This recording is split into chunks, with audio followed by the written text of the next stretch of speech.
Pessoal, depois então das primeiras declarações, elas que devem ser prestadas no prazo aí de 20 dias, nos termos do artigo 620 do CPC, tá?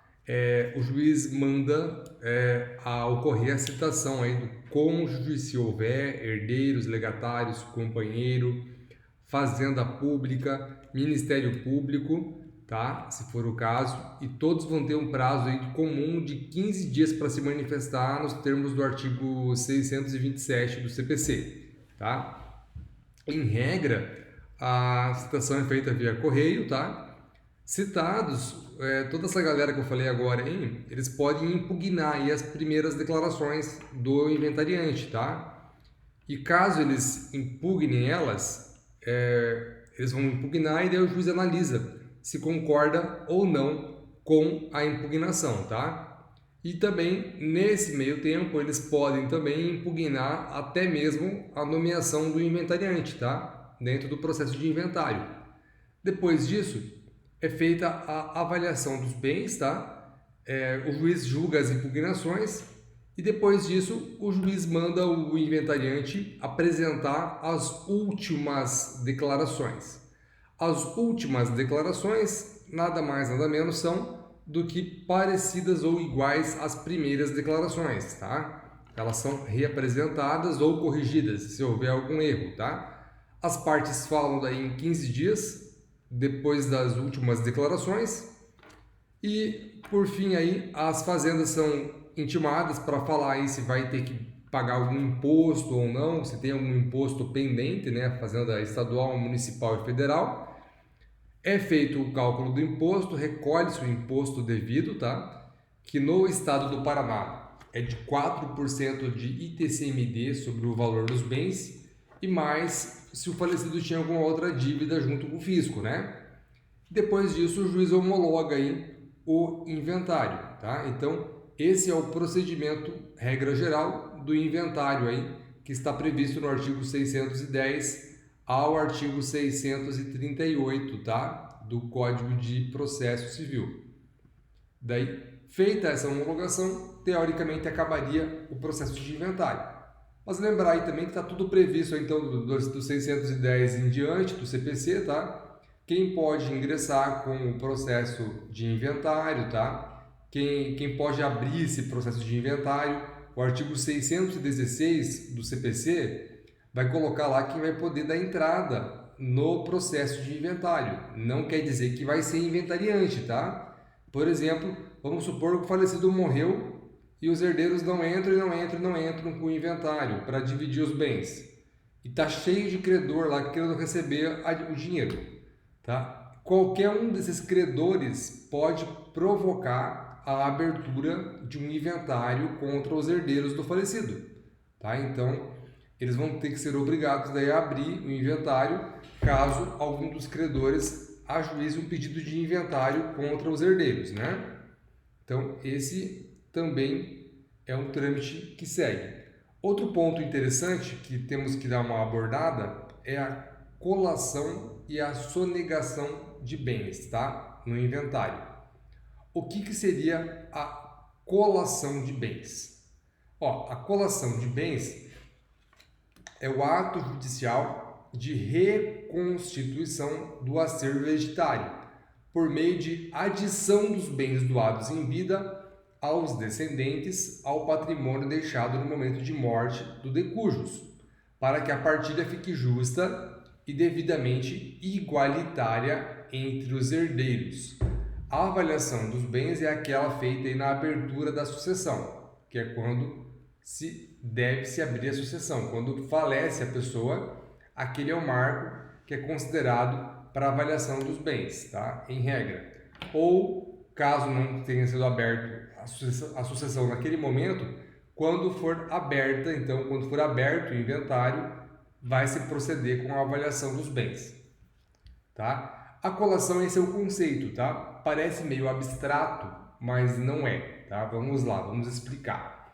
Colação, então, é o trazer os bens que eu recebi em vida para a divisão, tá? Mas sempre vai acontecer isso? Não, depende, tá? Vamos supor que eu, Marcos, tenho 5 filhos e não sou mais casado, sou divorciado, tá? Esse é um exemplo. Tô com meus 5 filhos e eu tenho um filho preferido, tá? Eu escolhi um filho preferido e eu tenho um patrimônio de R$ 1 milhão e eu pego e resolvo doar metade desse meu patrimônio mais 30%, ou seja, eu resolvo doar 80% em vida para o meu filho preferido, tá? Eu posso doar? Posso, tá? Tem limite para doação? Em regra, não. Agora, se eu tiver herdeiros necessários, no caso, filhos, eu não posso doar mais do que 50% do meu patrimônio, tá? Então, eu tenho uma limitação na doação, que seria 50%. Pois bem, se eu doei 50% mais 30%, ou seja, eu doei 30% além do que eu devia doar, esses 30% que eu doei a mais para um dos meus filhos, os demais podem chamar a colação, ou seja, eles podem pedir para que esse herdeiro que recebeu mais devolva valores que ele recebeu em excesso da minha parte em vida para o filho preferido, tá? Então, ou eles podem deduzir esse valor, caso o valor consiga ser deduzido, da parte que o filho teria direito, tá? Porque, do meu patrimônio de 1 milhão, eu só poderia doar 500 mil, que é 50%, porque eu tenho 5 filhos. Então, deste patrimônio, eu só posso dispor de 500 mil, tá? Os outros 500 mil reais tem que ser dividido entre os meus 5 filhos, caso eu venha a falecer, né? Então, morri, né? Faleci, os filhos vão dividir 500 mil reais, ou seja, 100 mil para cada um. Agora, se um dos filhos recebeu, eu dei 30% a mais para ele, 50% e mais 30%, eu dei 30% a mais em vida para ele do que ele deveria ter recebido, que era 50% que a lei autoriza. Esses 30% a mais que ele recebeu em vida da minha parte, ele vai ter que devolver, tá? Então, na colação de bens, tá? Então, na colação de bens, o filho que recebeu mais do que devia vai ter que devolver para os demais herdeiros, tá? Por isso que é colação, que está se colacionando bens que ele recebeu em excesso, tá? Então, essa é a ideia da colação. Já a sonegação é uma coisa diferente. O que é a sonegação? Bens do espólio são dolosamente ocultados para não serem submetidos a inventário ou colação.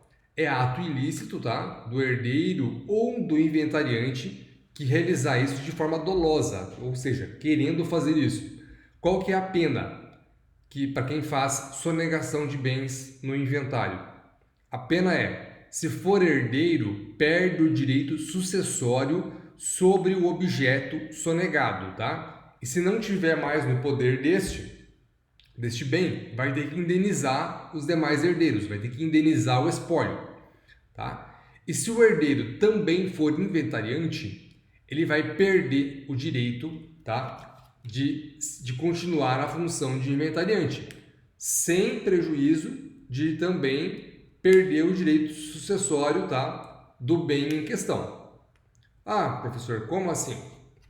Vamos supor que eu, Marcos, tenho 5 filhos e eu morri, tá? E eu deixei uma casa e um carro de coleção, avaliado aí mais do que a casa. O carro de coleção avaliado em R$ 1 milhão. Pois bem, mas só um dos meus filhos sabia que eu tinha esse carro de coleção. Os outros 4 filhos não sabiam, tá? Esse filho que sabia do meu carro de coleção, ele corre, assim que eu faleço, ele corre lá pegar o carro e esconder na casa dele. E ele esconde o carro na casa dele com a ideia de não dividir com os demais irmãos dele o valor do carro, para ficar só para ele, tá? Neste caso, esse herdeiro que está ocultando o meu carro, que era meu no caso, né? Ele Se for descoberto, né, ou quando descobrirem, ele vai incorrer em sonegação. E qual vai ser a pena? Se ele for inventariante, ele perde a função de inventariante, e se ele for apenas herdeiro, tá? Ele vai perder a parte que ele teria direito sobre esse carro, tá? Então, se ele for inventariante ou herdeiro, ele vai perder a parte do carro e vai sair da função de inventariante. Se ele for só herdeiro, ele perde a parte do carro que ele teria direito. Em relação aos demais bens que não foram sonegados, o herdeiro que tentou sonegar o meu carro, ocultar o meu carro, vai fazer jus. Então, ou seja, se eu tinha uma casa e um carro de coleção, o herdeiro que tentou, o meu filho no caso, que tentou esconder o carro de coleção, vai ter direito à divisão da casa. Ele vai ganhar uma parte da casa, mas ele não vai ganhar R$ 1 em relação à parte que ele deveria ter direito em relação ao carro de coleção. Por quê? Porque ele estava tentando esconder o carro, tá? Como ele estava tentando esconder o carro, a penalidade da lei, então, é que ele não ganhe nada em relação ao bem que ele estava tentando ocultar. Fácil, né? Isso é uma sonegação. A discussão disso, da colação ou da sonegação, vai ter que ser feito aí por meio de uma ação própria, tá? Então, uma discussão em uma ação própria, com contraditório, ampla defesa, provas, tá? Anexa ou apensa ao processo de inventário, se existir processo de inventário já em curso. Fácil, pessoal? Era isso de essencial para falarmos aí sobre inventário e partilha. Leiam todo o material que eu vou disponibilizar no Sagres, tá? Sobre isso, e leiam os dispositivos do Código de Processo Civil aí, artigo 610 ao 673, tá? Super importante. Bons estudos a todos.